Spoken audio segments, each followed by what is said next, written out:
Welcome, one and all, to RFK All the Way, your podcast and Twitter space for commentary on Robert F. Kennedy Jr.'s presidential campaign. This is Matthew Tower. I'm your host, and I'm joined tonight by the esteemed Lori Spencer, our special guest. Lori is an independent JFK historian and co-host of Maverick News. Hi, Matthew. Hi, everybody. Lori Spencer here, all the way with RFK. I'm in. Let's do this. Awesome. Well, I think this is a special and historical moment. His launch event is here in Boston, a very historic location, of course, happening Wednesday at 10 a.m. I will actually be there. And wow, I don't know about you, Lori, but what an amazing turnaround this is for us in our country, just compared to a couple months ago. I was feeling quite despondent about the prospects that we would have a presidential campaign who would represent the values that you and I both share. So how are you feeling, Lori, about RFK Jr. jumping into the race? And maybe you could say a brief word about your past, having tried to draft him in a previous lifetime. And it was a lifetime ago. It was 15 years ago, actually. I was involved with the Draft Kennedy campaign back in 2008 during the 2008 primaries. We actually started trying to talk Bobby into running in 2007 because we wanted to get a jump on the primaries. But, the time just wasn't right for him at that time. His kids were still quite young.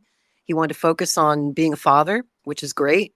He had a wife at the time who was not supportive of that. I think she wanted to focus on the family as well. And the momentum of Barack Obama was just unstoppable in 2008.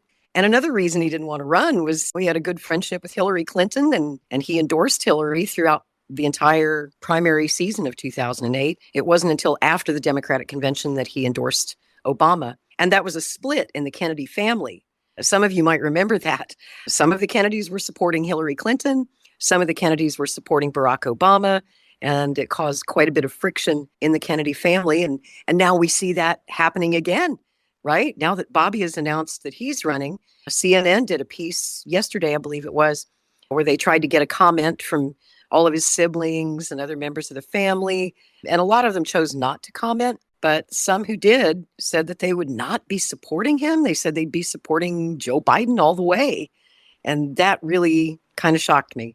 I'm sure it did you too. Well, actually, not entirely, because I think some of the positions that Kennedy is taking are quite controversial and quite out on the edge of sort of pushing the envelope.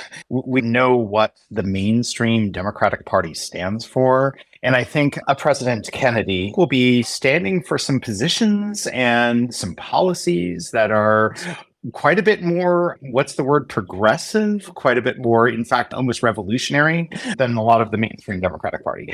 So why don't we go ahead and jump into talking about why do we support RFK Jr. for president?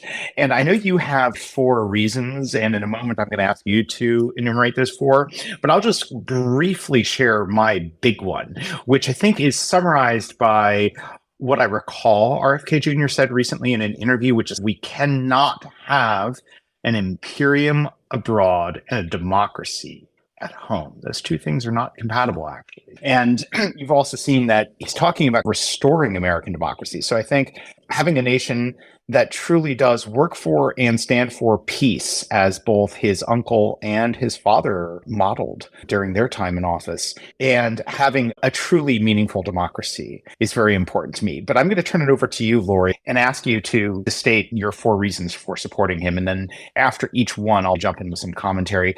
Well, there are so many reasons that I support Bobby and have supported Bobby for 15 years. I agree with him on most everything. I'd say about 95% of the issues. We really don't part ways on much. But there are 4 big issues for me personally that I'm basing my vote. These are those lines in the sand for me when I evaluate a candidate.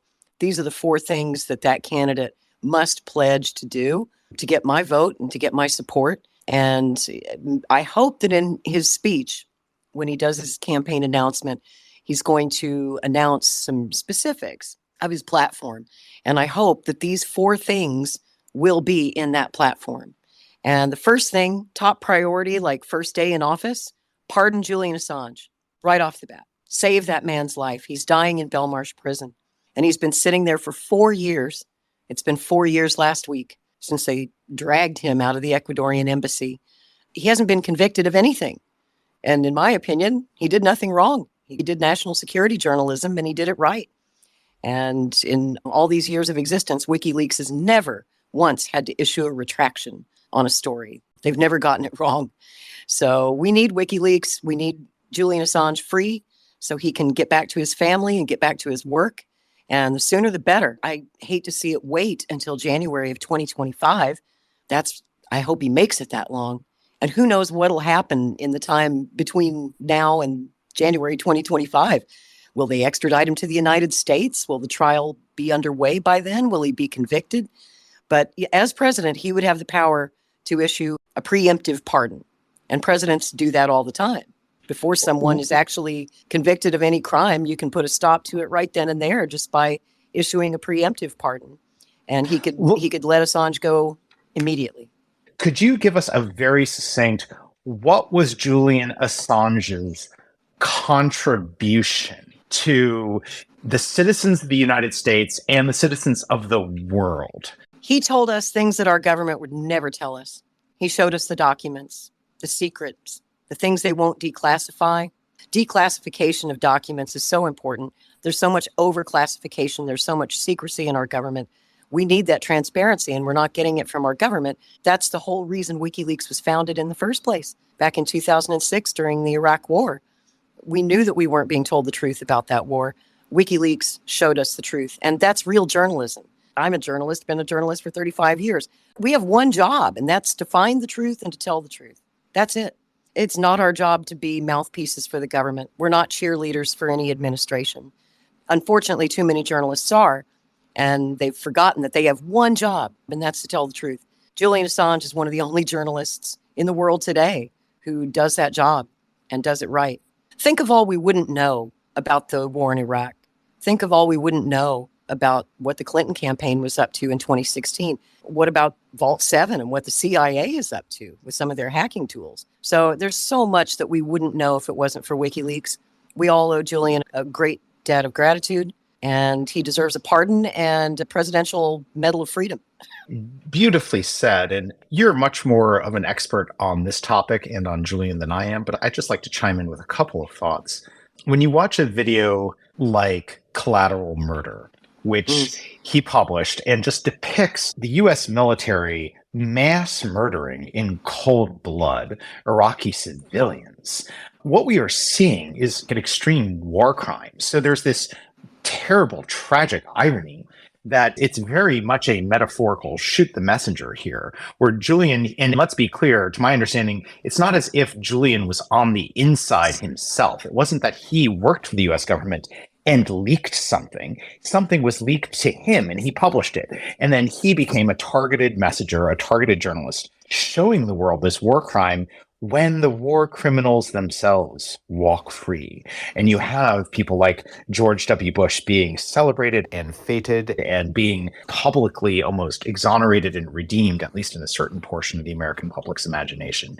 And there's never been any accountability of any kind for these kinds of war crimes. So that's the sort of irony and contrast between the one who is exposing the war crimes, the one who is saying the emperor wears no clothes, and then essentially he is scapegoated. And the only ones who ever go to prison or get prosecuted are the ones who expose the war crimes.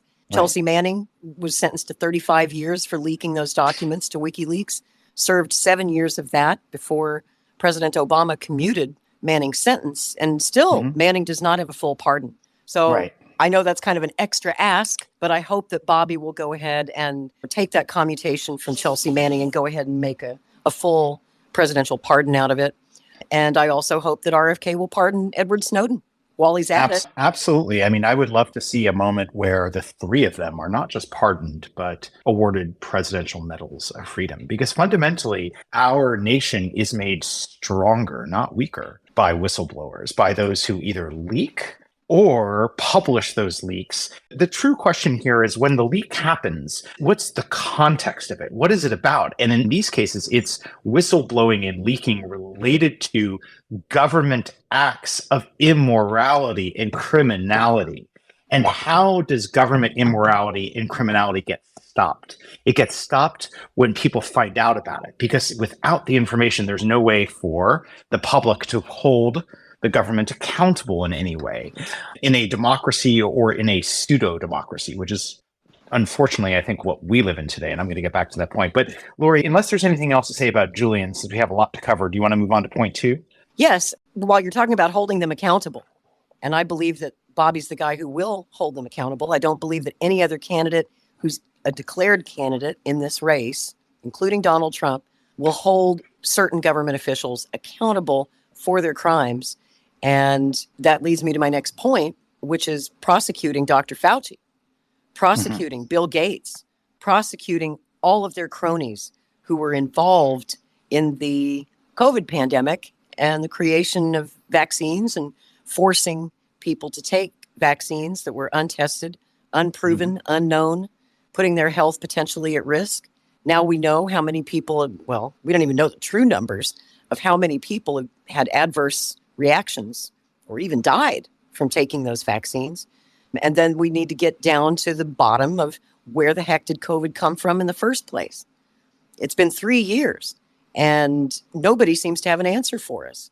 All of the intelligence communities have looked into it, they've researched it, and they just can't seem to make up their minds where this virus came from. By now we should know. And even the CIA recently said they were still undecided about the origins of COVID. Now, shouldn't that give you pause after 3 years? I mean, if they're still undecided after 3 years, the CIA is either lying or they suck at their jobs if they can't figure this thing out in 3 years' time. We have to get to the bottom of it. We have to hold these people accountable. I don't believe Donald Trump will ever do that. Donald Trump never fired Anthony Fauci. He never fired Francis Collins. He didn't really drain that swamp over there at NIH. I believe that obviously Bobby Kennedy is the guy to do that. You know, Lori, it would seem that Bobby Kennedy would uniquely be the person to do that if what you're saying is accurate. I do want to provide a little asterisk on my end, which is that I have not gone down this particular rabbit hole the way I have other rabbit holes that I'm going to get to my particular set of rabbit holes in a little bit. Have you read? Yeah, I was actually just starting to listen to the audiobook of The Real Anthony Fauci. But I did want to say a couple of things about this. One is I have been following this story for quite some time about the origins of the pandemic and the possibility that it was a lab leak. And I always believed it was a lab leak from day one. I never bought the story that this was of a zoonotic origin. Jon Stewart perfectly captured my feelings when he went on his hilarious yet all too serious ranty diatribe. And I think he really punctuated it when he said, if there was an outbreak of chocolatey goodness in Hershey, Pennsylvania, you might go look at the chocolate factory, you know, and if there's a lab, right, if there's a lab in Wuhan that is researching, not just researching coronaviruses, but is researching coronaviruses that have been funded through a gain of function research program, then you might want to look there for the origin of the pandemic as opposed to the wet market that's alleged wet market that is, 5 miles away. I mean, I'm not saying the wet market was alleged to be a wet market. I believe it was a real such thing, but to allege that that's where the virus started just doesn't really make sense. It doesn't add up. And this is just from a common sense standpoint. This is not doing an extreme amount of research and analysis. There are certain moments when you can just use common sense to see through the smokescreen and you can just tell what's really going on. It's like when George W. Bush started talking to the country after 9/11, he started saying these preposterous things like they attacked us because they hate our freedoms. It's like, that doesn't entirely add up now, does it? And then you start looking into it. Well, this is one of the most, I think, obvious situations we've ever had as Americans where we can just use our common sense to understand that this virus must, or most almost like high likelihood would have come from the coronavirus bioweapon research lab a few miles away from the wet market. And if that's true, and you have this chain of funding that passes through Peter Daszak, the EcoHealth Alliance, and Anthony Fauci, that alone is an enormous, enormous amount of liability. And the last thing I wanted to say before I toss it back to you, Lori, is that accountability must be preceded with the truth. And if you look at the South African model of how society healed itself post-apartheid, the Truth and Reconciliation Commission was an amazing, amazing thing. The deal was, we are going to suspend retribution. We are not going to take retribution against the people who have done these crimes if they tell the truth about it. And if you watch the films about the Truth and Reconciliation Commission in South Africa, it was very, very powerful. So I'm not certainly in a position to say what the penalties should or should not be for Dr. Fauci. What I will say for certainty is that we must have the truth in this and a whole lot of other areas. I just want to say one more thing about that. I want more than truth and reconciliation. I want compensation for the victims. I am a victim. I have had long COVID for 3 years. I got COVID-19 before it even had a name back in January of 2020, before they had a test for it, before they had any treatments for it. Back then, if you went to the hospital like I did when you couldn't breathe, they didn't know what to do with you. I mean, they didn't even know to put us on ventilators. I'm glad they didn't put me on a ventilator. I probably would have died. But they prescribed antibiotics and steroids and an inhaler and told you to go home and rest. And they had no idea how to treat COVID back then. So I'm one of those people who never really fully recovered from that bout of COVID. And now I've got all kinds of weird health problems that I never had before. And people who have long COVID, our symptoms match almost exactly people who are vaccine injured. Science hasn't quite figured out why that is, but it's noted that we have the same symptoms, a lot of the same symptoms. Every case is different. But at any rate, our lives have been destroyed. We've been destroyed financially. We've been destroyed physically. Our lives will never be the same. Our bodies will probably never fully recover. And if it's true that the United States government cooked up this virus in a lab, they need to compensate each and every one of us. They need to at least give us Medicare for life so that we can get the ongoing health care we need, because the cost of that health care is killing us out of pocket. And a lot of insurers won't cover it. It's interesting you mention healthcare for life when fundamentally all Americans, at least from my perspective, should have the kind of socialized medicine that is available in every other country that is a peer to the United States, and even countries that are nowhere near as rich or developed as the United States. And in fact, if you say, wait, we already do have a social medicine program, it's called Medicare, but for some sort of arbitrary reason, you have to be of a certain age to qualify for it. And to have to go through this process of this injury, and I just want to say my heart goes out to you, Lori, for what you've experienced. It's absolutely devastating. And then for that to have to be the rationale, it shouldn't be that rationale. It should just be part of what our society is, because we recognize that healthcare is just the baseline. It's part of the baseline of being a human in a developed society. While we're on the subject of healthcare, I just want to say one thing. The reason that we have Medicare today is President John F. Kennedy. You know, he's the one who brought us the Medicare program.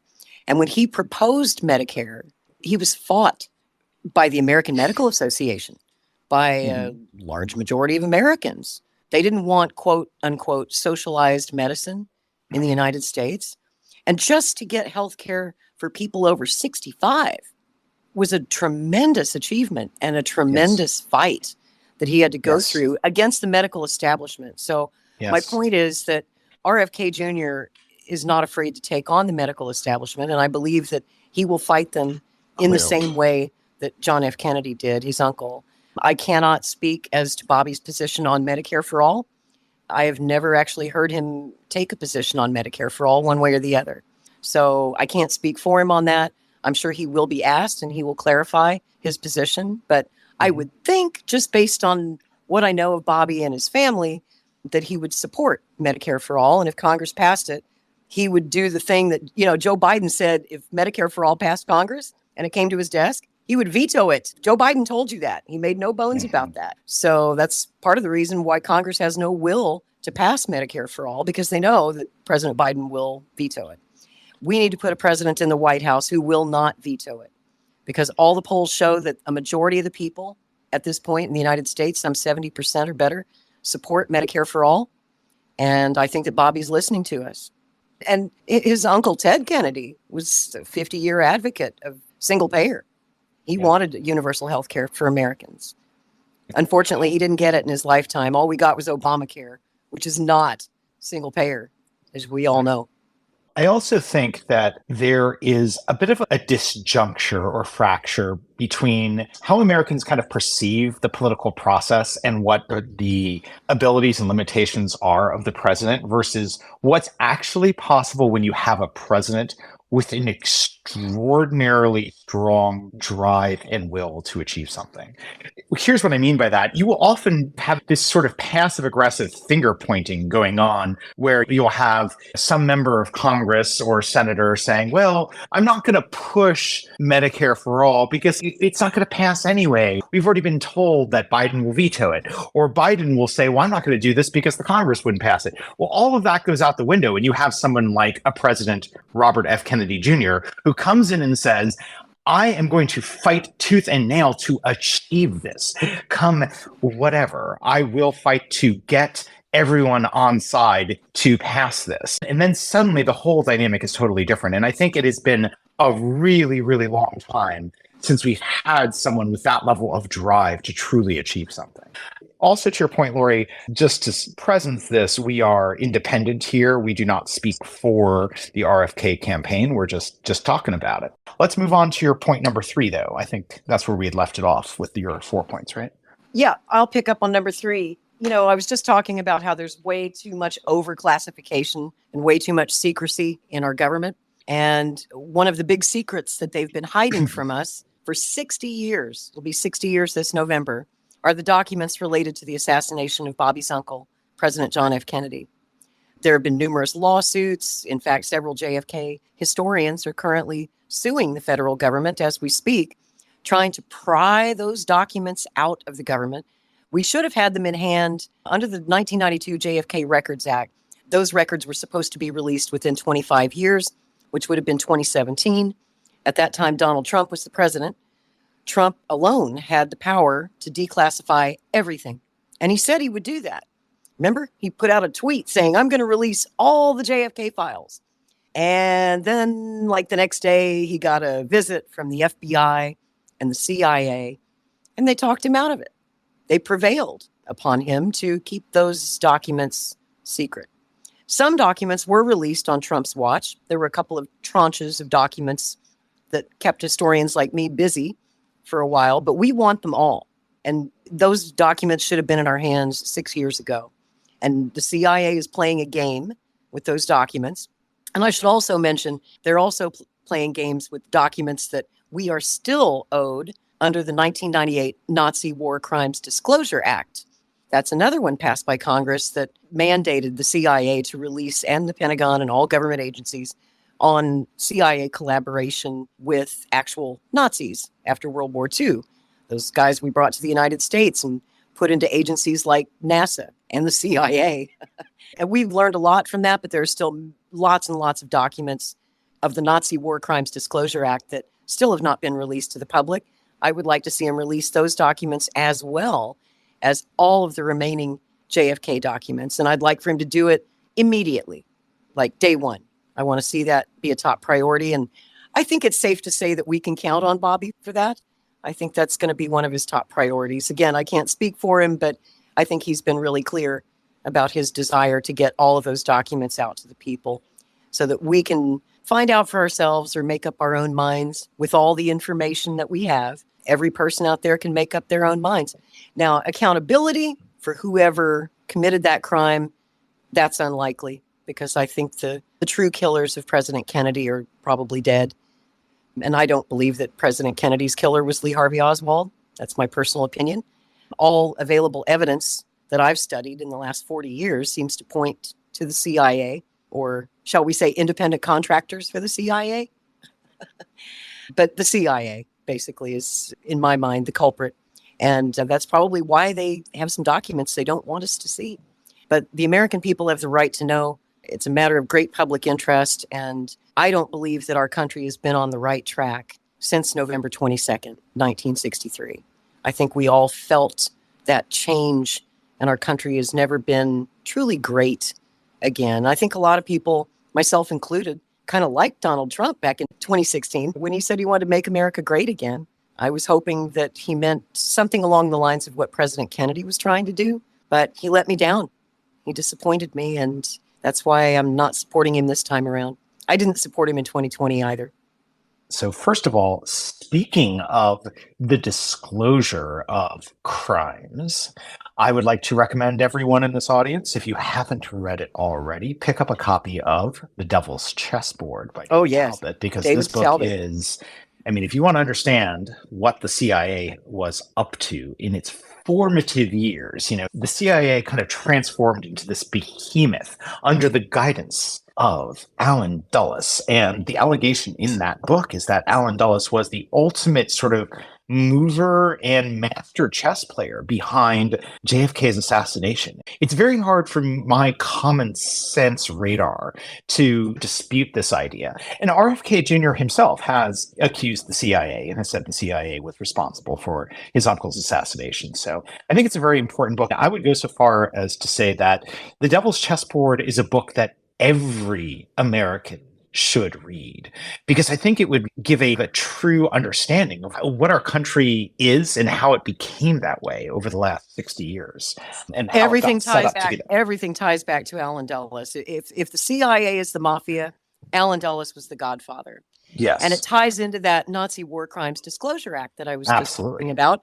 When you read The Devil's Chessboard, it does a wonderful job of detailing how Alan Dulles snuck all of these Nazis that should have been prosecuted at Nuremberg and should have gone to prison for the rest of their lives, how he snuck them out of Germany and Ukraine, by the way, and brought a lot of those Nazi war criminals over to the United States, or got them into Canada, or got them into South America and Brazil.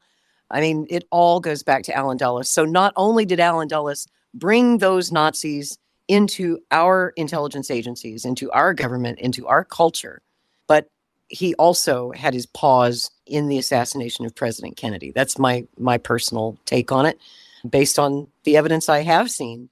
And I want the rest of the evidence. I want whatever the CIA still has that they're still hiding from us and playing hide and go seek with. It's time for to end. Well, clearly, our next president, Kennedy, would have every incentive in the world to bring some daylight and sunshine onto those records and to finally release them. So I think you would be very likely to get your wish when I think he's the only RFK one Jr. that we can trust. He's the only one that we can trust. And I think he would not be intimidated or bullied by the CIA the way the CIA has very likely been intimidating and bullying essentially every president. Every president since 1963. That's right. I just wanted to say the other book I would recommend would be JFK and the Unspeakable by James Douglas.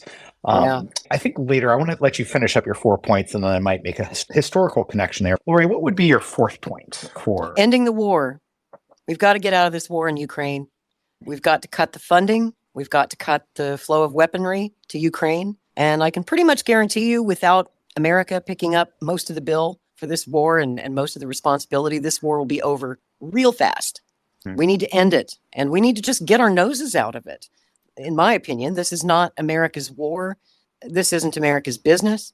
This is a dispute, basically a border dispute between Ukraine and Russia. And it really doesn't concern us. We are wasting billions and billions and billions of dollars that should be going to the American people on a war that can't be won and that there's no reason for us to be involved in the first place. It's the same argument that I would have made about the Vietnam War had I been alive back in those years. And Iraq, Afghanistan, pretty much every war we've been involved in since was really none of our business. Except arguably Afghanistan, because we were attacked on 9/11. That was an attack on our shores. And obviously somebody was going to pay for that. But all these other wars that we're involved in, especially this one's the most dangerous of all, because this one can escalate us to World War III. Vietnam, Iraq, and Afghanistan, and Libya and Syria do not have nuclear weapons, but Russia does. China does. North Korea does.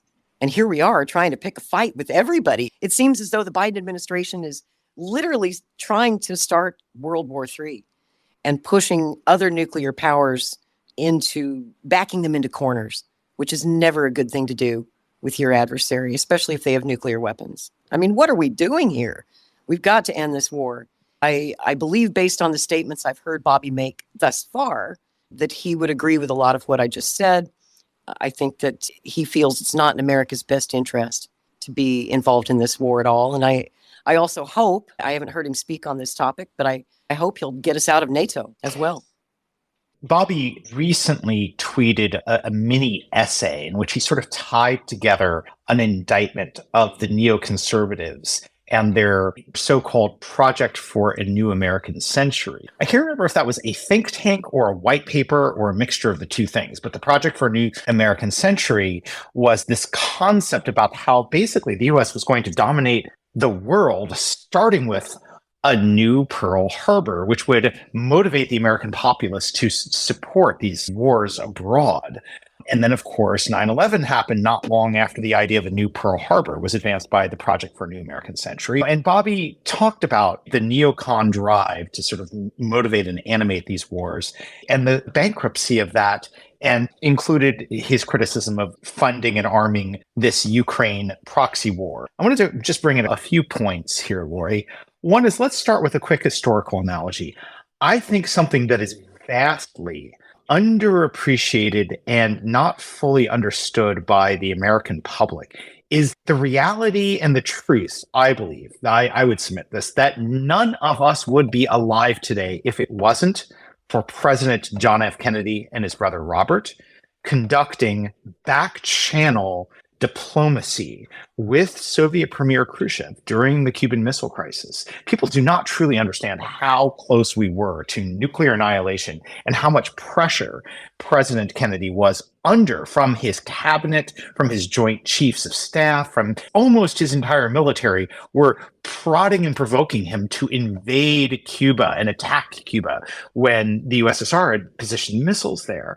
And fortunately, John Kennedy and cooler heads, a small number of them, prevailed, and he conducted this off-the-record, back-channel. His military didn't even know these negotiations were going on. Kennedy, at that point, started to realize that he wasn't, as he said, in full control of his own military. So he had to do this off the record and cut a deal that he didn't even disclose to the American public, which was to remove U.S. nuclear missiles from Turkey in exchange, in quid pro quo, for the USSR removing their missiles from Cuba. And so here's the relevance to this today. Think about President Biden and what we saw in the fall of last year when, Lori, I think you and I both had a very high spidey sense in the fall of last year that the world was closer to nuclear war than it had been at any time since the Cuban Missile Crisis. And the destruction of the Nord Stream pipelines was one of a multitude of events that happened in a very compressed 2-week period where we seemed to be at very high danger. But during that time period, President Biden infamously said, we are closer to nuclear Armageddon than at any time since the Cuban Missile Crisis. He said this in an interview on camera. And almost in the same breath, presidents, I mean, you never hear a president say that. Even at the height of the Cuban Missile Crisis, President Kennedy never used such strong words like nuclear Armageddon. I mean, the strongest words possible. We've never heard words like that from an American president. And just that one time, I think Joe Biden might have been correct. Yeah, occasionally, it's like the expression from the mouths of babes. Occasionally you'll hear these statements slip out of Biden that are actually almost him kind of telling the truth about something in a way that you imagine someone is cringing backstage and saying, oh, I wish he wouldn't have said that, like what he said. Yeah, and then the White House comes out the next day with a correction. They're like, oh, well, he said that, but he didn't really mean that. What he meant to say was. Yeah, they want to walk that dog back. If you hear the President of the United States of America say, we are closer to nuclear Armageddon than we've ever been since the Cuban Missile Crisis, what you would hope is immediately after that comment, they would say, and we are doing everything in our power to diplomatically negotiate de-escalation, a path out, and cooling down of tensions to ensure that doesn't happen. That would be the sort of statement that would be like, if you don't make that statement immediately after the nuclear Armageddon comment, you must be fired. You have no business being the leader of a nation that is nuclear armed. But he didn't say that. He said almost exactly the opposite of that. He said essentially two things. One, I'm not going to talk to President Putin directly. No, I will not be doing that. And no, that's not going to happen. And then he made this bizarre comment, which was nothing about Ukraine without Ukraine, which translates as there will be no negotiation about the end of this war without the involvement of Ukraine, which obviously it goes without saying that Ukraine and its president must have a seat at the table. However, that does not preclude a nuclear armed nation from negotiating with another nuclear armed nation to ensure that those weapons are not used. This was so insane that it could have easily been an episode of Black Mirror, if anyone's ever watched that series on Netflix, but it's happening in real life. And then the other thing is that if the leak is to be believed, and I certainly have no reason to doubt this, there was a negotiation happening between the Ukrainian side and the Russian side in April of last year. So a month after the invasion, there was a negotiation, and I believe it was being mediated by Turkey. And then the story is that the United States basically directed Boris Johnson, former prime minister of the UK, to go in and kind of scotch the negotiations and ensure that those negotiations did not proceed. What I've heard is that some sort of assurance was given to President Zelensky that he would get more if he stayed at war, and he would get more territory or something if he stayed at war, as opposed to negotiating with Russia. Now, what's really going on here? What's really going on when you have the president of the United States refusing to negotiate with Putin, in direct contrast with how JFK handled the missile crisis, which, by the way, did involve a third party. It involved Cuba, but ultimately it was about the U.S. and USSR in terms of them being the superpowers. That's kind of like there's an analogy here. Yeah, it's important to point that out, that Castro was unfortunately excluded from those negotiations. That was just Kennedy and Khrushchev who negotiated the end of the missile crisis. Castro, and he was mad about it, but he was left out of that. Well, he certainly got something out of it, because part of the negotiations were that President Kennedy pledged that the United States would not invade Cuba, which was a very understandable concern of Castro's after the Bay of Pigs. But anyway, so the point being here is like, well, what's really going on? Well, we've had plenty of American officials make statements along the lines of, well, what we want to do here is weaken Russia. And we've had American senators and officials say things to the effect of, if Ukrainians are willing to use our weapons and fight and die to quote unquote weaken Russia, then we should support that. And of course, even before the invasion, we had numerous U.S. officials, including Victoria Nuland and Senator Ted Cruz. And of course, President Biden himself, before the invasion, threatened to quote unquote put an end to the Nord Stream pipeline. Right. So there are a lot of things happening here that I think if the American public truly understood all these dynamics, which of course they don't, because we live in such a propagandized society, if they actually understood what was happening here and they could see this isn't as simple as what has been conveyed to them. It is not as simple as, this is the way I've been thinking about it, Lori, is it's sort of conveyed like, hey, Ukraine was over there minding their own business. They were just doing a bunch of nothing for years, decades. Ukraine was doing a bunch of nothing, and then suddenly, out of the blue, out of nowhere, totally unprovoked, Russia invaded Ukraine. No, that's not exactly what happened. In fact, nothing could possibly be further from the truth.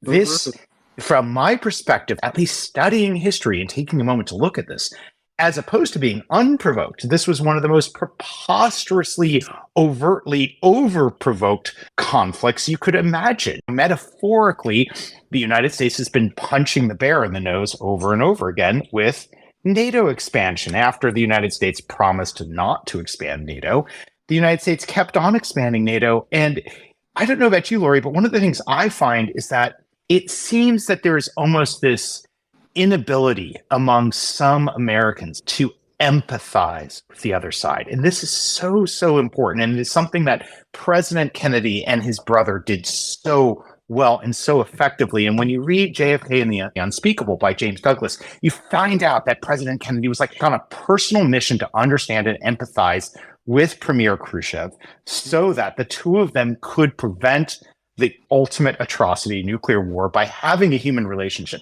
And if you say empathy is about putting yourself in the shoes of the other and walking a mile or a marathon or as long as it takes until you understand their experience. And all you have to do if you're an American is imagine, how would we feel? How would we feel if something like this was going on, something roughly like this was going on, that after we lost the Cold War and the Soviets won, and then they promised, here's the deal, as part of the whole, we're going to have a solution on Germany, but we're never going to expand the Warsaw Pact. And then they kept expanding it. And then they extended an invitation to Mexico to join the Warsaw Pact. I mean, it doesn't take that much of a leap of imagination to understand how threatening it must be for Russia for NATO to expand eastwards. And the point is not whether or not we believe that it should be threatening. I've talked to people who say, well, Russia shouldn't feel threatened by it. Well, that's not what matters. What matters is whether the Russian leadership, the Russian elites, and President Putin himself and his generals and whoever else is influential in the top ranks, do they feel threatened?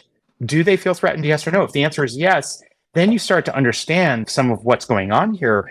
I think that the Ukraine situation, it's so multifaceted. It's like three things simultaneously. I think it is simultaneously a civil war inside Ukraine and a border dispute between Russia and Ukraine.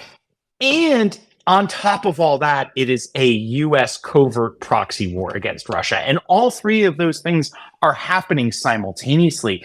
And it's hard to see those three things and the way those three things intersect without spending some real significant time picking it apart. This is a war that, as many people who study the history of U.S.-Russia relations understand, has been going on for more than 100 years. Really, ever since the revolution of 1917 in Russia, the United States has deemed themselves an enemy of that country, whether it was the Soviet Union or the Russian Federation. We have, except for a very brief period for a few years during the Roosevelt administration in World War II, that we had an alliance with the Soviets, of course, to win the war. And then as soon as that war was over, really even before the war was over in 1945, the Cold War gets underway, and suddenly our former ally is now our enemy. And we spent the next 40 years trying to destroy them. And one of the ways that we tried to destroy them, and this is something that we know thanks to the Nazi War Crimes Disclosure Act, we have documents now that show us that our friend Alan Dulles, there he is again. Wherever there's trouble, you'll always find Alan Dulles. Well, there's Alan Dulles over there, not only recruiting Nazis in Ukraine to come to North America, but also arming them, funding them, these Banderite groups, these rebels, if you will. He was training, arming, and funding them to wage guerrilla warfare against the Soviet Union. It was our effort at regime change, and that was going on in the 1950s and in the 1960s. And up until the Soviet Union fell, then there was no need for that program anymore. But I would argue that that has continued to exist even after the fall of the Soviet Union. After the turn of the 21st century, when we suddenly decided that we couldn't work with President Putin, he was not going to be a sober Yeltsin that we wanted him to be, and he was going to put Russia first. That's when we started to pull those files, I think, back out of the archives and said, the Ukrainian nationalists, they've always been our friends. We can use them to wage a proxy war against the Russian Federation. And that's exactly what happened. With the revolution in 2003 that wasn't successful, the one that was successful in 2014, which is really where the current war began. And it's been going on ever since. What happened in 2022 was just a major escalation of that war. Another thing I wanted to say about that is on the eve of World War II, when it was obvious that things were escalating towards the United States getting involved in the war, Robert Kennedy's grandfather, Joseph P. Kennedy, was at that time ambassador to the court of St. James in England. And he was desperately trying to stop that war. He was trying to keep us out of that war. And he gave a speech that always stuck with me when he said that he had 9 children. And he said, I've given 9 hostages to fortune, meaning that if there's a world war, my boys are going to get drafted and I could lose them. And in fact, he did lose a son in that war. He lost his eldest, Joseph, and almost lost Jack in the PT-109 incident. He was lucky to have survived that. But Joe Kennedy, those words come back to me now when I look at where Bobby Kennedy is now. He's now a grandfather. He's given 6 hostages to fortune. He's got 6 children. And one of his children, his son Connor, who's like 27, 28 years old, he's actually gone over there. He joined the International Legion, And he fought, he did a tour of duty in Ukraine, doing actual in Ukraine battlefield for combat. Ukraine. He fought on the Ukrainian side, just to be clear. That's correct. And he supports Ukraine. His son does. I have to take my hat off to Connor for doing that. Rather than just talking a good game online and being a keyboard warrior, he actually picked up a gun and he went over there and he put his body where his mouth is. And I have to respect that. So it's going to be interesting to see what Bobby has to say about this war and what his thoughts are on how to bring it to an end. Also, about the Ukraine leaks, you mentioned those a few minutes ago. And I just wanted to bring up Scott Ritter because he deserves a shout out. I just wanted to say that the Ukraine leaks proved that pretty much everything Scott Ritter's been telling us for over a year was true, was factual, and was correct. Scott Ritter's been telling us for quite some time now that U.S. Special Forces were in Ukraine actually taking part in combat. The Ukraine leaks just confirmed that. Scott Ritter also told us that Ukraine is losing the war, contrary to what the media tells us, contrary to what the government tells us. Russia's actually winning this thing. Just as he was correct about Iraq not having weapons of mass destruction before we went into the Iraq war, he has once again been vindicated. He has once again been proven correct. And yet he is still silenced, shadow banned, and even suspended off many social media platforms, including this one. You had mentioned, Scott, and the weapons of mass destruction lie, right? There's certain lies that are so big and powerful and all-consuming, and they get repeated over and over and over, nefariously and intentionally by people in power to almost hypnotize and put into a trance the American people to support a certain agenda. In other words, if you tell the American people over and over again, Saddam has links to Al-Qaeda, Saddam is trying to obtain significant quantities of uranium from Africa in order to build nuclear weapons. But don't forget the anthrax. And the anthrax, which RFK Jr. has revealed that came from the CIA. Post 9/11, there were these envelopes containing anthrax that were sent to certain members of Congress who were the ones who were opposing the Patriot Act. The anthrax apparently came from the CIA, who had taken over a bioweapons lab that had, if I'm remembering this correctly, had been shut down as far back as the Nixon administration. So you get these lies that are told big enough and intensely enough, about Saddam being a threat to the American people. You go back to the Vietnam War with the Gulf of Tonkin incident and the lie that we were attacked there. And so here, the lie that is being said over and over again is just that word, unprovoked. It's punched again and again and again, unprovoked, unprovoked, unprovoked, which then feeds into the everybody who is opposed to the United States is the next reincarnation of Hitler. And I'm old enough to remember when the first George Bush said that Saddam Hussein was worse than Adolf Hitler. If you Google the expression worse than Adolf Hitler, Saddam Hussein, George Bush, you will find that article. Okay, so this idea You mean that President HW, his dad? Yes, that the first George Bush, George H.W. Bush, during the first Gulf War in what year was that? I believe 1990. It's 1991. 91, sorry, 91. So you go to 1991, you find that George H.W. Bush said that Saddam Hussein was worse than Adolf Hitler. You will find that quote. And so this, if you can convince the entire American public that Russia had zero justification, it was entirely unprovoked, right? Then you can cast President Putin as a Hitlerian nemesis who is bent on conquest.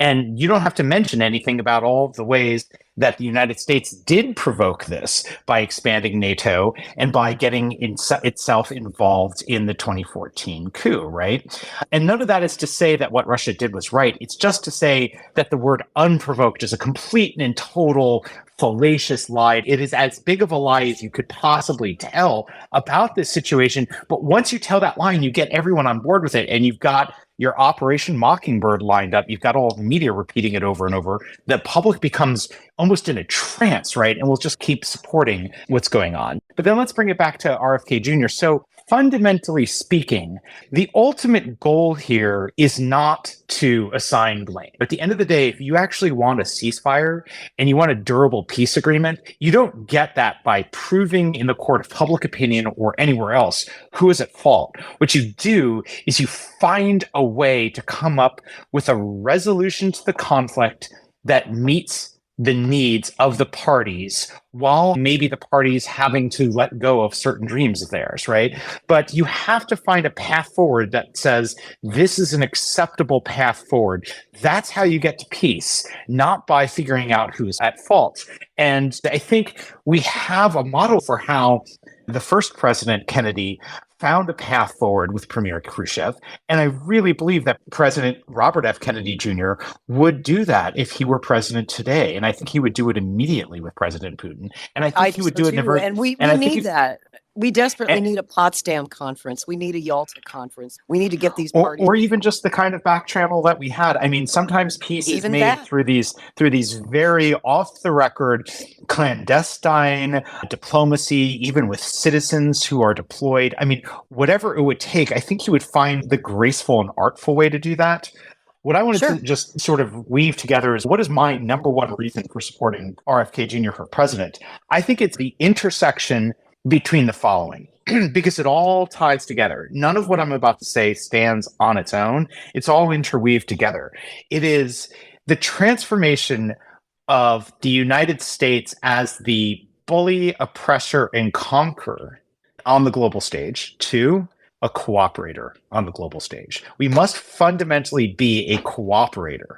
And there are a lot of different ways to cooperate. That is the fundamental approach that I think JFK was attempting to take, right? And you could hear it in what I would submit as the most important and best speech any president has ever given, which was on June 10th, 1963, JFK's speech at American University about the most important topic, peace, right? Yeah. And the way he talked about it, he was very clear that this is not the peace of dreamers and idealists. This is about practical steps in cooperation with other global players, including the Soviet Union, who we might have believed to be an adversary, but we must re-examine our own attitudes. We must look at how we can shift from this adversarial stance to a cooperative stance.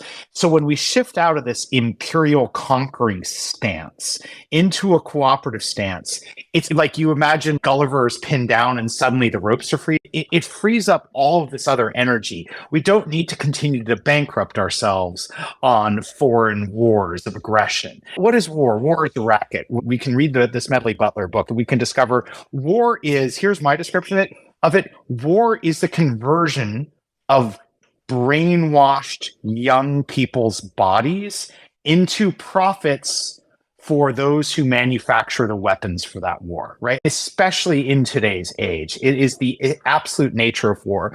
So the military-industrial complex is always going to be on the lookout for the next war, as long as we're the aggressor and as long as we're in that stance. Afghanistan wrapped up, and suddenly what's happening? We are once again converting, but instead of converting American bodies, it's Ukrainian bodies. But think about this. Imagine if there was a draft today. Imagine if American kids were being drafted and sent to Ukraine. I think there's a way in which the American public's a little bit asleep right now. And I think they're not quite looking at the sort of dunderheadedness of all of this and the way that we're so almost sleepwalking into World War III with Russia. But I do think that there would at least be much more of a debate if suddenly it was not just even a voluntary American army like we had with the Iraq War, but if there was a draft, oh my gosh, the debate today might be just as intense as what happened with Vietnam. But in any case, I think what President RFK Jr. would do, he would lead that shift because he has said we can't have an imperium, we can't have an empire abroad and a democracy at home. So suddenly we are a cooperator, we are a good neighbor on the global stage. And I think that would release so much energy to redevelop at home as well, for us to become a country that really does, if we're not spending 50+% of our budget on the war machine, and that amount of expenditure is greatly reduced. If you add up all of the money we have ever spent since the death of JFK, if you add up all the money we have spent on these crazy foreign wars, how close would that total dollar amount be to our current national debt? So we've built up a debt that has been essentially based on enriching the military-industrial complex and its contractors, and we've just been printing money and we've created inflation. So it almost is like we need a USA 2.0. We need a reboot of what this country is.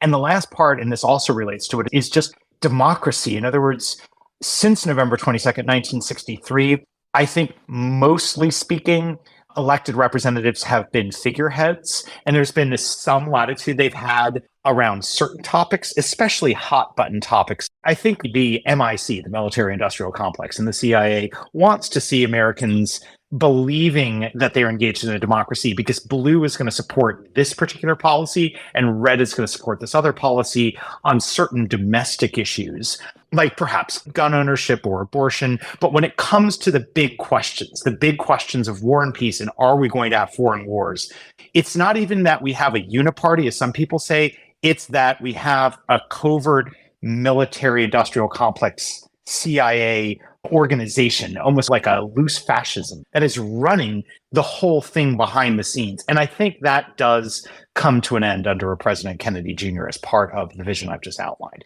At least this is my theory of the case. So would you care to respond to my theory of the case, Lori, before we ask some folks to talk? I really hope so. I hope you're right. I must say, I have to give some credit where it's due to Donald Trump. He tried his best to be a president of peace. And believe me, that's not easy, to be the president of the United States and try to make peace with our so-called adversaries. His trip to North Korea was a great step forward. And unfortunately, those negotiations were tanked by people like John Bolton, by these swamp rats that Trump hired into his administration, who tried to talk him out of every good idea he ever had. Trump even now talks a really good game about, I alone will be the guy to end the war. So he says. But it's important to remember that Trump has some blame on his shoulders as well. He armed Ukraine to the teeth back in 2019, stepped up the funding and weaponry to Ukraine a great deal, which greased the skids and set the stage for the war that we're in right now. So I do believe Can I push back on you for a moment on this, Lori? Sure. My understanding, and I'm just going to pick one example here because I'm sure there's a lot to talk about, but my understanding is that Trump avoided at least one nuclear arms control treaty and spent a fair amount of money, quote unquote, modernizing, as in building new nuclear weapons. So yep. I have a hard time buying the idea that he really was. Where credit is due, I think having a relationship with the leader of North Korea is probably a better idea than not having a relationship with him, because you don't want to end up you have no relationship with someone who you could end up in a nuclear war with. That's insanity. And so I do think you bring up a point here, which is building some personal bridges is better than not. However, it's certainly a mixed bag here when you contrast that move with the way he pulled out of a nuclear arms control agreement and poured more money into building more nuclear weapons. Oh, absolutely. And I was hoping that Trump would keep his campaign promise of 2016 and build that bridge of friendship with Russia, which is what he said he was going to do. And then he got into office, of course, and he starts getting bad advice from bad people who were telling him, we've got to, Russia's the enemy. We've got to ramp up this Cold War. We can't be in an arms control treaty with Russia. And all of that Cold War rhetoric was really ramping up under Trump. And he also did the same thing with China. On the one hand, he tried to have good relationships with Xi Jinping. On the other, certainly once the pandemic started, I mean, he was demonizing China in every speech, and he continues to demonize communist China in every speech that he gives. He's staunchly anti-communist, and I'm afraid that he's a bit too much of a war hawk for my taste right now. I'm not so sure he's that man of peace that he proclaims himself to be. So I agree with you. He talks a good game about waging peace, but I really haven't seen much evidence of that. He had 4 years to show us what he could do and really only made things worse in a lot of ways, leading Joe Biden to just pick up the torch and make it even worse than it was under Trump.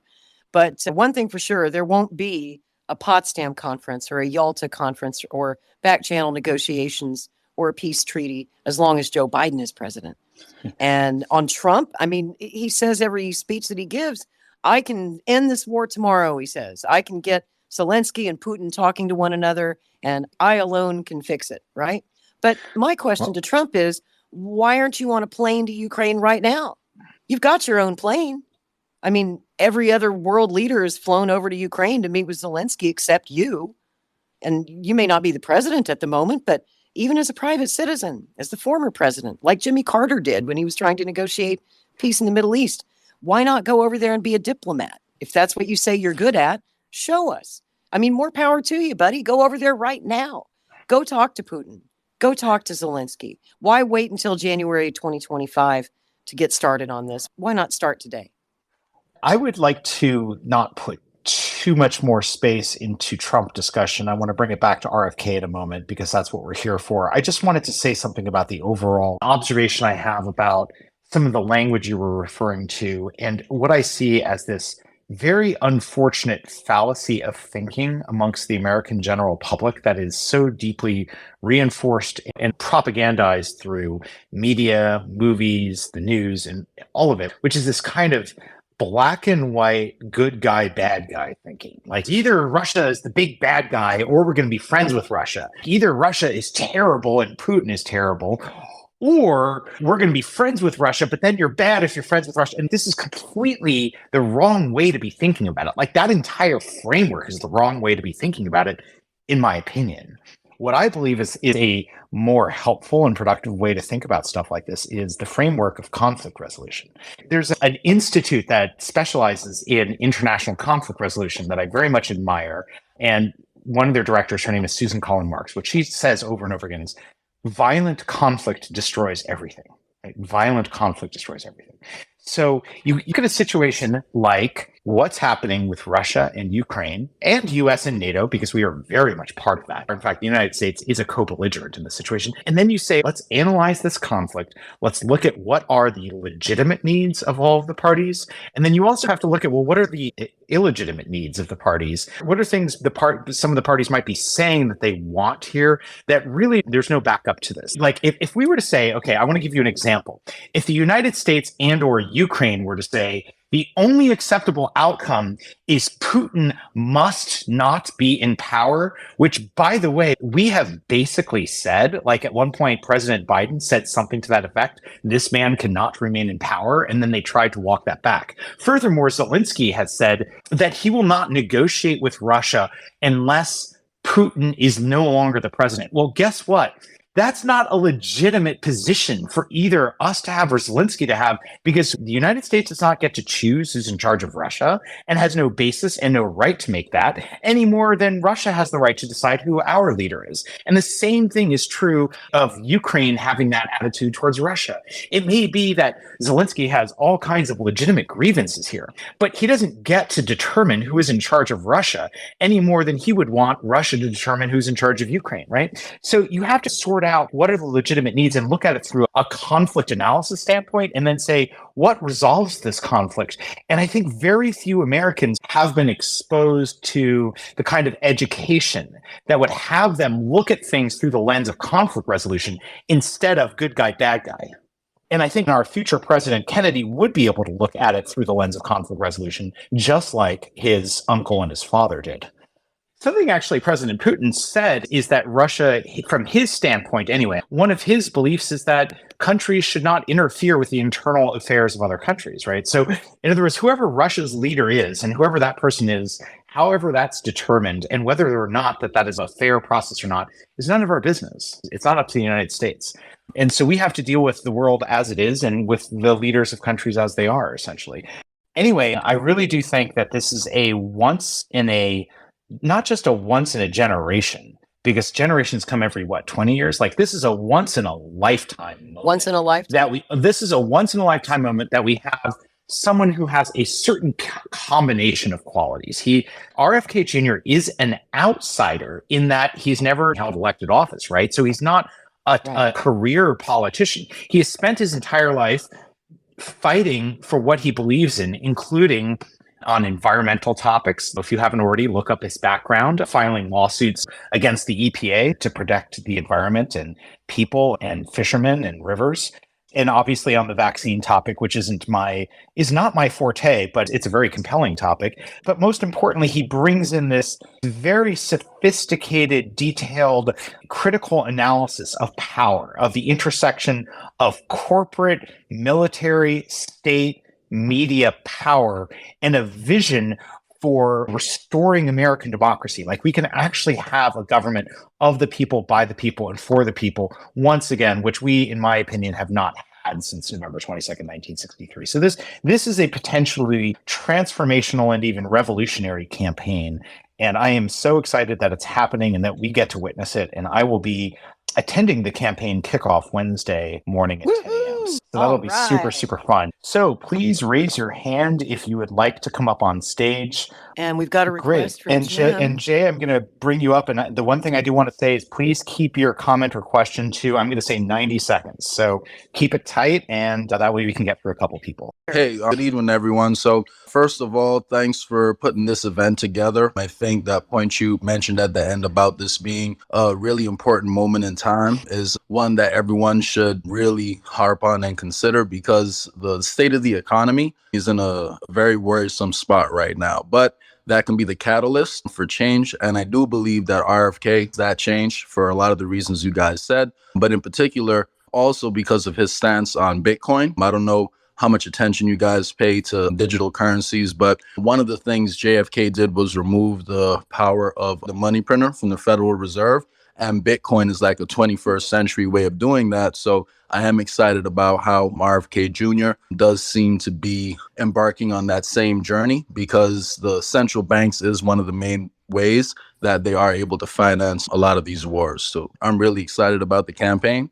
And yeah, it was a great presentation you guys made. Well, thank you for that comment, Jay. And for folks who want to go a little deeper into the point Jay raised, just go through RFK Jr.'s Twitter feed and you will find that he tweeted about this topic, and he pointed out a couple of things that are really important. One is that there could be coming a central bank digital currency. So think of a central bank digital currency as being a Bitcoin-like instrument, but instead of it being independent and decentralized and censorship resistant, it's exactly the opposite. It's a way for the Federal Reserve to control Americans' access to their funds and monitor everything we do. So imagine you're using this thing called the Fed Now, which is a central bank digital currency in theory that could get introduced.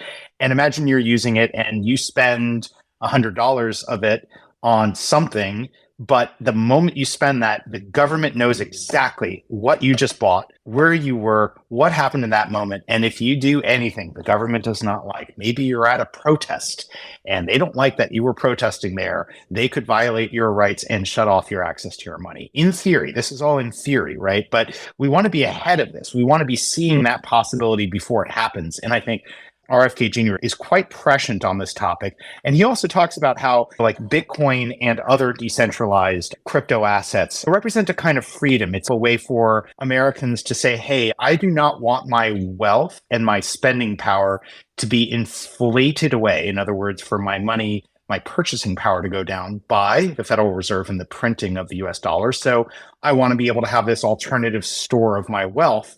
And I don't know if there's any other politician out there who has so forcefully commented on this. And this was just in one tweet, but it was such a thoughtful and well-constructed tweet. I encourage you to look it up on your own to gain a little more info. I read somewhere, I'm trying to remember who was the author of this, but the comment was, there would be no greater or more profound redemptive arc in American public life in the last century than RFK Jr. becoming president, right? If you really think about what happened to his uncle, what happened to his father, and now we have this moment, sort of eerie alignment around the Democratic Convention will be in Chicago, of all places, which is where it was in 1968, just after RFK Jr.'s father was assassinated. Isn't that strange? I just got a chill down my spine when you said that. But what a redemptive arc. And then the other redemptive arc, to me, there would be nothing more poetically beautiful than RFK Jr. achieving his uncle's ultimate. What was JFK's ultimate dream? In my opinion, his ultimate dream was the abolition of nuclear weapons. So to not just prevent, it's almost like we have Cuban Missile Crisis 2.0, much worse, happening right now in the form of this proxy war with Ukraine and Russia. And gosh, I do hope that gets resolved before January of 2025, because I don't know if we can wait that long. But Scott's not waiting for the next administration to do something about it. Scott Ritter, he is taking it on his own initiative to go to Russia personally. And he's trying to get his visa and his paperwork all ready right now. He's not waiting for 2025, which is what I've been hoping somebody would step up and do. So applause for Scott Ritter once again. And I hope that Bobby will make him our next Secretary of Defense. That would be awesome. that would be quite a moment. When RFK Jr. comes into the White House, maybe he resolves that proxy war if it hasn't already been resolved. But to say, you know what, we need to change the course of history here. We need to get to a point where we have a global approach to peace and security and cooperation that includes the global abolition of nuclear weapons. And that has to include a lot of regional conflict resolution to transform the conflicts and get to durable agreements for all of the states that currently possess nuclear weapons, including others who have hostility, which is a whole separate topic. Lori, you know what? Let's do an after show. And here's what the after show is, if you're up for it, is horse race. Do you want to do some horse race? Yeah, let's do it. Okay. All right. So this begins the after show. The after show is horse race analysis, because that's always part of covering a campaign. It's kind of looking at what's the path from A to B to C. A is where we are today. B is Bobby is the nominee of the Democratic Party, and C is he is inaugurated in January of 2025. So I'm going to lay out the horse race for you. It is a shockingly clear path to victory on all fronts. I can't even imagine a weaker, and I mean weaker politically, incumbent president than President Biden. The horse race situation is eerily similar to 1968, where you had LBJ, whose popularity was a mile wide and paper thin. By 1968, boy, LBJ was in a lot of trouble, right? But still, the extent of his trouble was not clear to the political punditry until not Bobby, but Gene McCarthy really hurt him politically in the first primary in New Hampshire. Now, Gene McCarthy didn't win, but he came close. He got 40-something%. He came close enough to LBJ that it was a political earthquake, and it showed how vulnerable LBJ was. Bobby Sr. jumped into the presidential race shortly thereafter, and then LBJ withdrew. Although, as we were discussing, Lori, there is a very interesting historical postscript to that, which is I recently saw a documentary on Lady Bird, on LBJ's wife. She had recorded a whole bunch of tapes while she was in the White House. And she said in one of those tapes that after LBJ became president, after the Dealey Plaza disaster on November 22nd, 1963, that shortly after that, she and her husband had a conversation where she had urged him to only run once, run in 64, but not run again in 68. She had told him she wanted him to be a term and a half, a term and a third president. So there was already this idea between the two of them, apparently, that he wouldn't run again in 68. But still, by 68, the Vietnam War was deeply unpopular and he withdrew. I just wanted to add to that. I'm looking right now. I looked up President Johnson's approval ratings from late 67 going into early 68. And yeah, at the time he dropped out of the race at the end of March 1968, his approval ratings were about on par with where Joe Biden's are right now at about 70%. Yeah. Well, I think, if you look at Biden, obviously he doesn't have any Republican support. His independent support, I haven't looked at the numbers recently. I don't imagine it's that high. But what you really find out once you start digging into his approvals is there's a lot of Democrats who wish they had another option. They might, on one hand, say, yeah, I support the president. They might say that. But then if you really start asking them, they do want another option. And so I think that once Bobby, there's a sort of a critical mass behind Bobby, that him as a viable option is going to suddenly become very clear. I believe the country has a muscle memory for the expression President Kennedy. Obviously from JFK, but also from RFK Sr.'s campaign. So I think there's a muscle memory there that will sort of kick in when RFK Jr. steps into the light. And certainly by the time we get to the debates, if there even is a debate, I've read rumors, and I don't really know what's going on here, but I read a rumor that the Democratic Party is trying to not have any debates. They're literally trying to do that. Yes, Biden does not want to debate Bobby Kennedy. I think if they go that far, it would expose the Democratic Party as such a threadbare, undemocratic organization. And we've seen this over and over again. It's almost like the Democratic Party is tripping all over itself to delegitimize itself. It comes in all these sort of insidious ways with superdelegates who can sort of counteract the actual will of the people. I remember seeing something where there was at least one state where Bernie won more votes than Hillary, but somehow Hillary ended up with more delegates than Bernie. Bernie. And it comes in, these leaks where I guess the allegation was that Hillary had been given certain questions ahead of time. So she knew what was the questions that were going to be asked in the debate, but Bernie didn't know the questions. Donna Brazile confirmed that. For the average person who's not paying a lot of attention, are they aware of how undemocratic the Democratic Party fundamentally has shown itself to be at various points, and certainly of all of them in 68? I mean, my gosh, when you had the 68 Democratic Party convention meltdown, a lot of that was, at least my understanding of history, and I know we may have a slightly different take on this, Lori, but my understanding of that history is that if you add up all of the support that both Bobby, who was an anti-war vote, and Gene McCarthy, who was an anti-war vote, if you add all of that up, it was a much bigger critical mass of support within the Democratic Party in 1968 than Hubert Humphrey had. And I know you say, Lori, when we were talking earlier, I remember you saying that Hubert Humphrey eventually came around to opposing the Vietnam War. He did.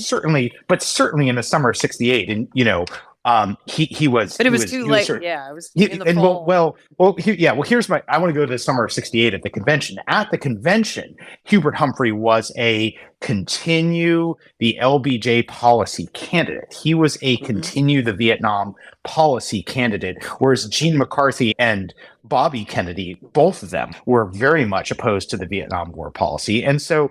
There, and that was why the summer of 68, why that convention turned into such a chaotic tragedy, was because of the sense that so many young people had that the whole thing was rigged, that the party bosses were choosing, the party decides. Isn't there a book called The Party Decides? The party had decided to sort of anoint Hubert Humphrey, despite the fact that the base and the Democratic will inside the Democratic Party was for an anti-war candidate. And when Bobby Kennedy was tragically eliminated, and that's a whole other story, that it would have been Gene McCarthy who could have carried the anti-war torch. So the point of all of that, just to bring it back to present tense, if we end up in a situation where the Democratic Party literally deletes and does not hold a single debate, how could any member of the Democratic Party relate to it as anything other than an autocratic farce?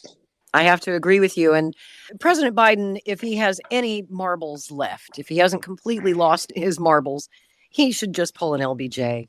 He should decline to run again this year. He should read the writing on the wall. For one thing, he's too old. For another thing, he's incredibly unpopular.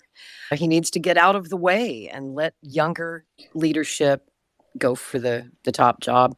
I also wanted to mention this corruption in the Democratic Party, the nominees being picked by party insiders. This is old practically as the party itself.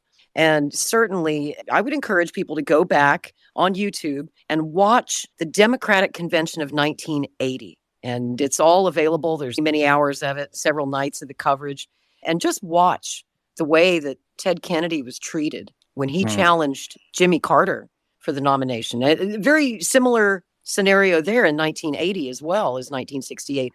You had a very unpopular Democratic incumbent president, Jimmy Carter, who was being challenged from the left within his own party by a Kennedy. Ted Kennedy was trying to wrest the nomination away from him.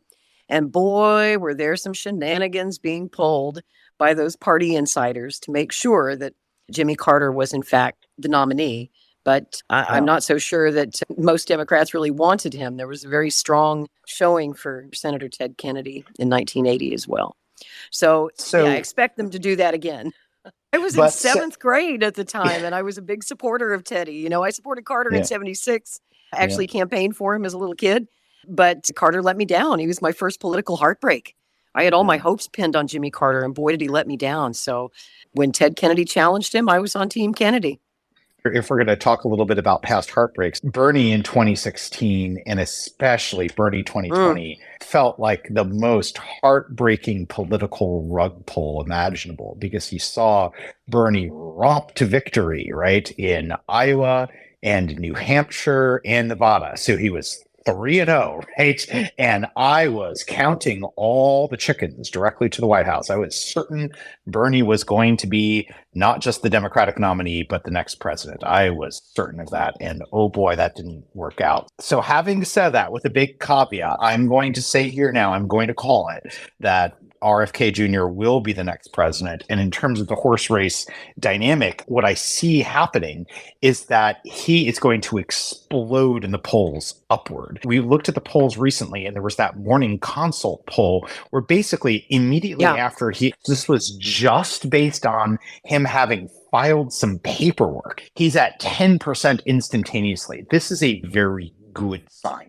Starting at 10% as an outsider candidate is a good sign. The other thing is, he said that he will be the Democratic Donald Trump of this race. And I want to state clearly what I believe he meant by that. I don't believe he was literally comparing himself to Trump, especially not personality-wise. I think what he means is in terms of the way an outsider can come in and gravitate an enormous amount of energy for reforming a broken party. Because when Trump came in, his way of doing that was to point out the bankruptcy of the neocons and the wars in Bush, right? Trump went after Bush. Trump's criticism of Bush and literally of Jeb Bush was one of the many things where Trump came in and said, there's a different way to be a Republican than this. I'm not saying I agree or disagree with Trump as a person. I'm saying that was appealing politically. And I do think there will be something politically appealing about having an outsider who is a Kennedy, who is presenting also, if you look at RFK Jr., he has such a statesmanly way of speaking and communicating. He is really got a laser voice, but you'll notice that he doesn't get enraged. He doesn't look like he's flying off the handle the way he has a very cool, calm, that attorney demeanor, but you can feel his heart, you can feel his passion. It's very focused energy, and he is an intellectual giant. So it is a total mismatch. It is a total mismatch between his intellect, which even if we had Biden from 20 years ago, wouldn't stand a chance intellectually with RFK Jr. But certainly the Biden of today, everyone knows that the light bulb is not fully on. It's a little dim over there. And I think it is one of those elephants in the room. It's one of those taboos. It's one of those things people don't want to say. President Biden looks like he's got something going on in that area. People don't want to say it who are close to him. Like you've got the grandpa where you need to talk to grandpa because he probably shouldn't have a driver's license. Even if you set aside all of the reasons Biden is really off base for America in terms of policy, you can criticize his policy. I don't know that someone who is in his particular stage of apparent cognitive decline should be running any country, period, even if you thought his policies were the greatest in the world.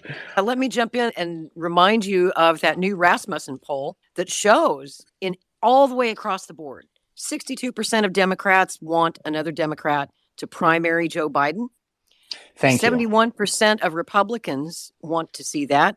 And 64% of independents also want him gone. So that's a majority across the board that say Joe Biden needs to go. And you know what's really exciting? That morning consult poll where Bobby came in with, 10% right out of the chutes. That's awesome. But the Rasmussen poll is even more encouraging. And that was taken a few days after the morning consult. This was conducted, it's a survey of 950 likely voters in the United States, conducted between April 9th and 11th. And in that poll, they were asked specifically about Robert Kennedy, and 25% of Democrats that already strongly support him, 27% somewhat support him. So that's a really good start. That's almost half of Democrats right there that I think may be able to get their votes. And let's clarify one thing about that poll. The Rasmussen was worded slightly differently. The morning consult was, would you vote for? Whereas this was, would you support Bobby running? So it's almost like, do you want to see him in the race? So it wasn't like we had a majority of Dems already saying they were going to vote for Bobby. It was more like they just like, I want to give this guy a chance. But that's still a very good sign. And I think we're going to see a very quick movement. Oh, just one thing I want to add on that poll. It's also important what Republicans and independents think, because he's going to need to win those votes as well. 13% of Republicans strongly support Bobby getting into the race. 27% also somewhat support him. And on the independent side, again, really good. 15% say that they strongly support Bobby's entrance into this race. 29% somewhat support it. I just want to finish my quick thought on where I see the race going. My prediction is Bobby jumps in and the heat starts turning up on Biden. And it becomes a little bit of a frantic thing for Biden and his team, where Bobby is gaining support. So then they start throwing their muck at him. And I think fundamentally the muck ultimately will not stick, because I think the American people will be more interested in what he represents and what his policies are than the muck. And then I think what will happen is Biden will drop out. And then I think we're going to have an absolute sort of like a bunny explosion. Remember the Democratic primary of 2020, where there was more Dems running at one point than you could possibly keep track of? There was like governors you'd heard of once in your life, and they were up on, and there was like so many people up on stage that it was very hard to moderate. I think there's going to be like, you know, the Gavin Newsoms, the Pete Buttigigs, the Kamala Harrises, and a bunch of other people are going to jump in. But then the fundamental dynamic is almost going to be like Trump in 16, where Bobby is going to be this one singular voice who's going to be talking about things like, we need to not have an imperium abroad and we need to have a democracy at home. And here's what I mean by that. He's going to be saying that, and nobody's going to be able to like rebut him or debate him, because almost all of them will have already shot themselves in the foot with their poor voting record. All these people who have been voting the wrong way in terms of the military industrial complex and sending unlimited amounts of weapons to Ukraine. We had a situation where we had the alleged progressive members of the Democratic Congress issue a letter demanding negotiations, saying there must be a negotiated settlement. And then they retracted that letter under pressure. So we had progressives caving over and over again on that topic. So I think Bobby is just going to stand head and shoulders above them all. And I think he's going to win. And then once you get to the general election, ultimately, if there is one reason Bobby will beat Trump, and I do think it will be Trump, look at his momentum. The reason I think Bobby is going to beat Trump is that the middle ground of America, those who are independently minded and don't always vote exactly the same way, they don't always vote for the same party every time, because they're the ones who decide presidential elections, right? It's not the D tribe, it's not the R tribe, it's the people who kind of reserve judgment until the last 2 weeks of the campaign. They're going to want a presidential president instead of a bombastic, angry, attacking president. Bobby Kennedy is the kind of person where you say, fundamentally, do you want him to be a role model for your kids, or do you want Trump to be a role model for your kids? And I think Bobby is a much better role model for people's kids. And that's why I think in terms of just how he comes across, his demeanor and his gravitas, will be what is the deciding factor. And I'm not saying that's what the deciding factor it should be. The deciding factor should always be policy questions. But I think once you get to that presidential horse race level, where there's a lot of very, very low information voters who don't really pay a lot of attention, I think they kind of vote with their gut based on these sort of intangible factors. And I think that will be one of them that really puts Bobby over the edge. I think our biggest enemy is not even the Democratic Party machine. Our biggest enemy is the voters' distrust of the vote. I think, especially after the 2020 election, there's a lot of apathy out there. There's a lot of anger out there. Since Bobby started exploring the possibility of running for president, I've probably talked to 100 different voters who say, I really like him. I hope he wins, but I will not vote. And they say they either won't vote for a Democrat because they hate the Democratic Party that much, or they just won't vote at all because after what happened in 2020, they don't have any faith or any trust that the elections are honest anymore. I can't say as I blame them, but that's going to be our greatest challenge, is to motivate people to go ahead and vote, give it another try, get registered, cast your vote. It's the only way to try and make your voice heard. Yes, they rig elections at the local level, at the state level, and probably at the federal level too. But that doesn't mean we shouldn't try. And obviously Bobby thinks so too, or he wouldn't be putting himself out there, sticking his neck out to run, knowing all the challenges that he's up against. I think our greatest task is those of us who support him. It's going to be getting people registered to vote and convincing them to vote. I think it's our greatest challenge. Interesting. Well, I think that's always a challenge for every campaign ever, right? Getting people registered and getting people to vote. Turnout is always a challenge. However, to the extent that there are people who, rightly or wrongly, and I don't take a position on this at all. I have no position on this because it's not something I've researched. But to the extent that there are people who distrust the electoral process, that means there are going to be a certain number of people who don't vote. And there always are a certain number of people who don't vote. I think taking into account the people who do vote and who don't vote, I think as long as the voting machines are working properly and there's some honest reporting going on, Bobby wins. Bobby wins on every level. And that's the vision I have. And that's the vision I'm holding for us and for this space. Alex, thanks for waiting so long. You had that hand up forever. Just a year ago, I was saying I would never vote Democrat ever under any circumstance after Bernie. But there's no reason you can't register for primary ones. Vote in my state, you can literally just register and unregister from any party at moment's notice. So what I can literally do is I can vote RFK in the Democratic primaries. Then once that ends, then when the Republican primaries begin, I can vote for like the most anti-establishment Republican, whether that be Trump or someone else. And I would actually recommend everyone do that here if their state ballot laws allow them to. Just go in every primary, vote for the most anti-imperialist candidate or the most anti-establishment or just the most chaotic candidate possible and just see what happens. And by the way, do I expect RFK to win the primaries? No. But I'm voting knowing that he won't win, but knowing that he will cause the average American, especially the average Democrat, to have a lot of questions about how their own party works. And in that way, I support him. I fully support what RFK is doing. I live in California. There's tons of Democrats who run all the time here. The only other Democrat I've ever been enthusiastic about has been Geoff Young, and he's not even from my state. He's from Kentucky. So it's like, look, we don't have much here at all, but I've already volunteered to support RFK. Even though it's possible for voting to be rigged, right? But you should still vote for the most anti-establishment candidate possible, even if it's rigged, just for the slight chance that it does screw something up for the system. Because remember, even if RFK gets like 30% of the vote, that's a big enough voter margin for people to start having questions. Because then people will start assuming it's rigged. And honestly, all I hope is this. RFK better not concede. And RFK better fight. Even after the primary. All I'm going to say is, for everyone here, look, you may be pessimistic about voting and everything, but just vote RFK in the primaries and unregister after you're done. Yeah, I have to agree. I'm one of those Democrats who I left the Democratic Party in 1996. I became a libertarian, and I have not voted for a Democrat in 27 years, guys. That's how much I hate the Democratic Party. Okay. But I'm going to do it. I mean, Bobby's going to be the first Democrat I voted for in 27 years. And I don't know how long I'll last as a Democrat. Probably as long as Bobby does. As long as he's in the party and he's running, I'll go ahead and do it. I will vote Democrat.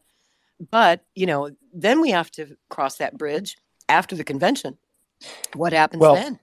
And that's a topic for maybe next week is, would there actually be any chance of a Trump-Kennedy ticket in the fall? A unity ticket?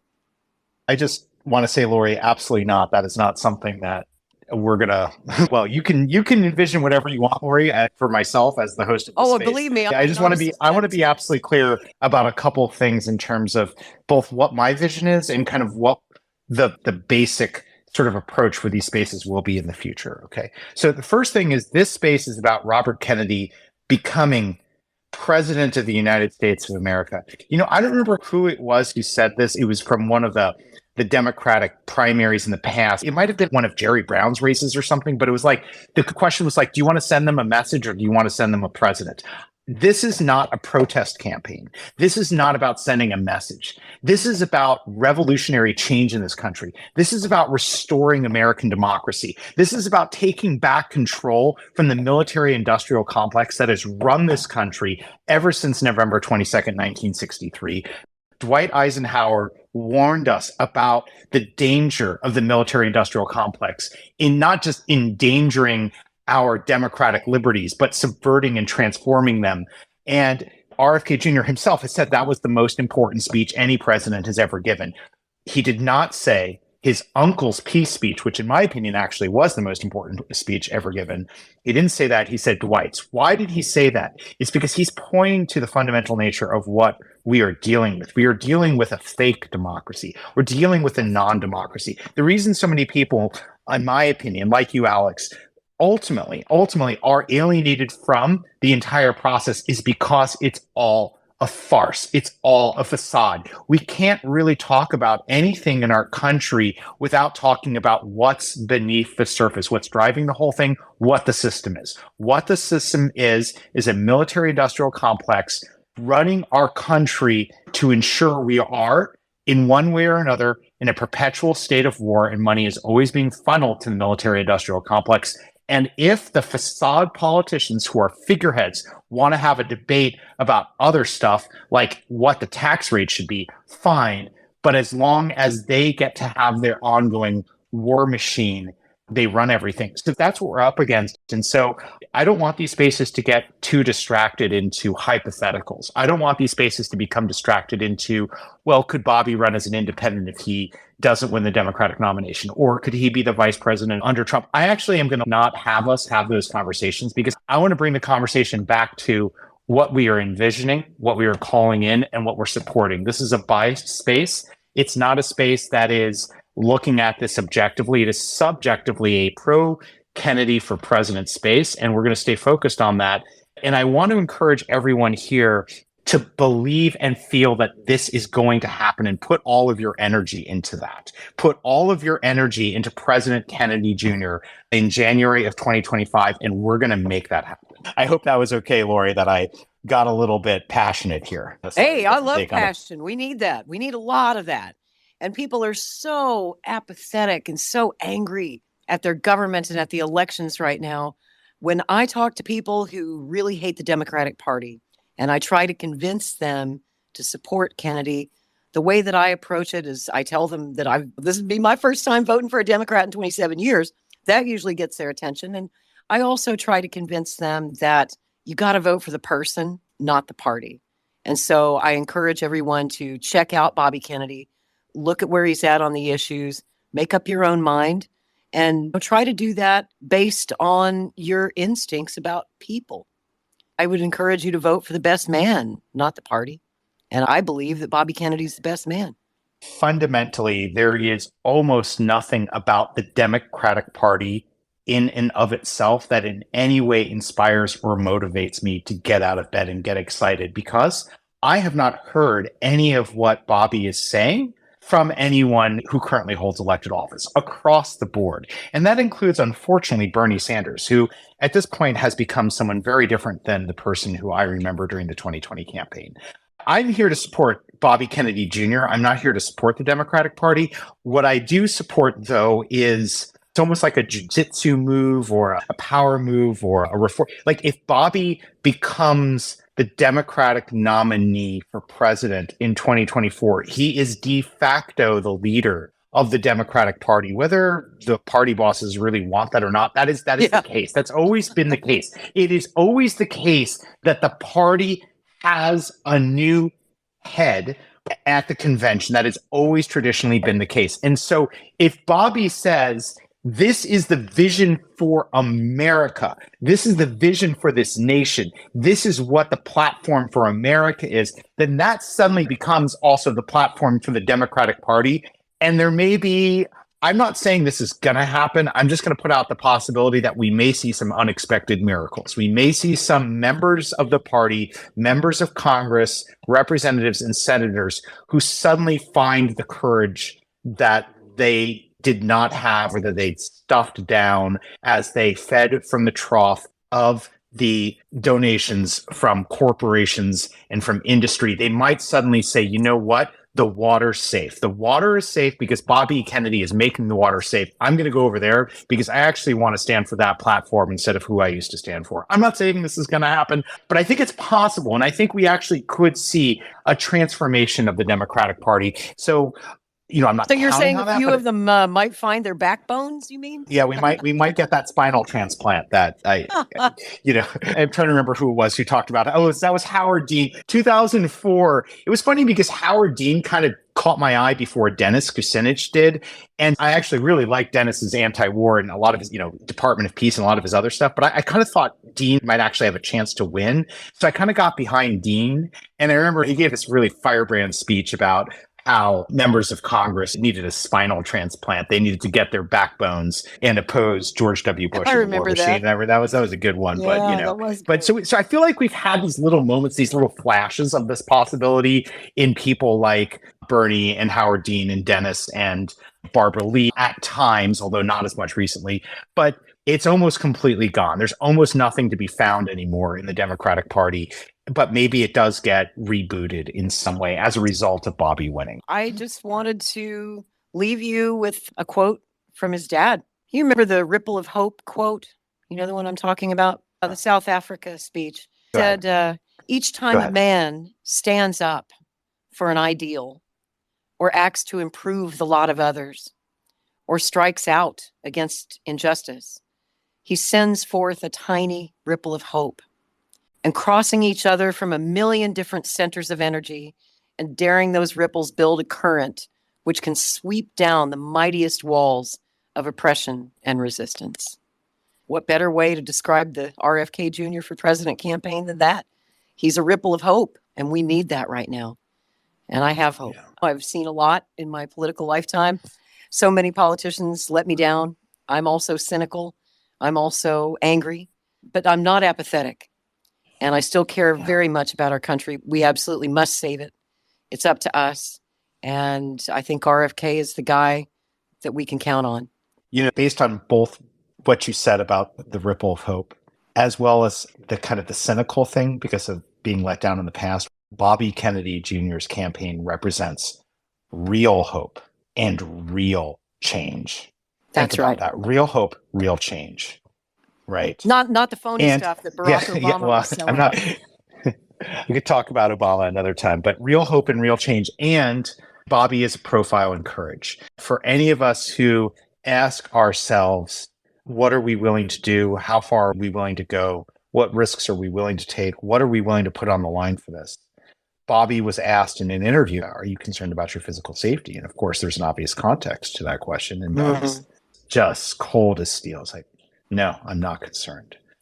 So Bobby is a living profile in courage, and let us draw on the inspiration of that courage and that belief that a better world is possible and a better America is possible. And, you know, we all have to encircle this man, like physically protect him by putting our bodies in front of him everywhere he goes. I mean, the People's Secret Service. I'm not going to trust the Secret Service to keep him safe. They certainly failed to keep his uncle safe. We have to protect this man. We have to help him in every way that we can.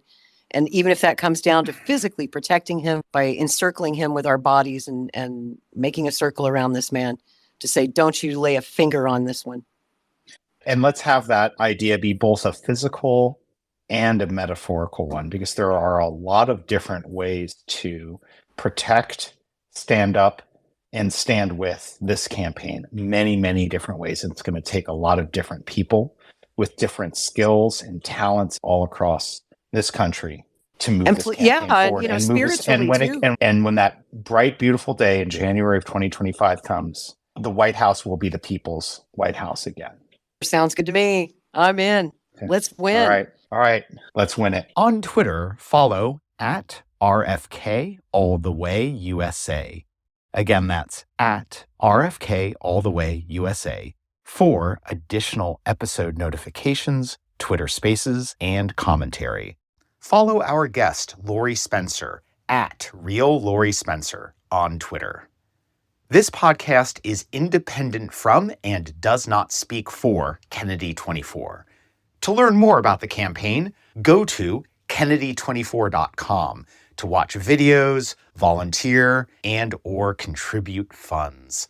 Let's create USA 2.0 together.